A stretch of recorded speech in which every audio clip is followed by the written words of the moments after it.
Binuksan nila ang isang tila bakal na nakatakip sa isang sementadong lugar. Pero imbes na entrance ng bunker ang makita, sinalubong sila ng masangsang na amoy.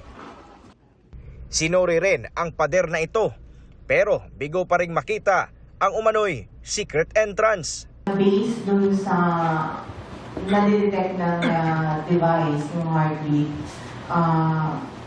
masasabi na merong underground facility.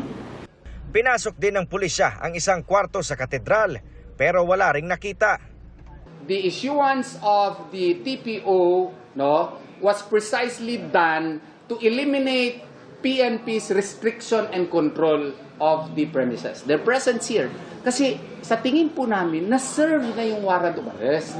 Wala si Pastor Apollo Sikibuloy po dito.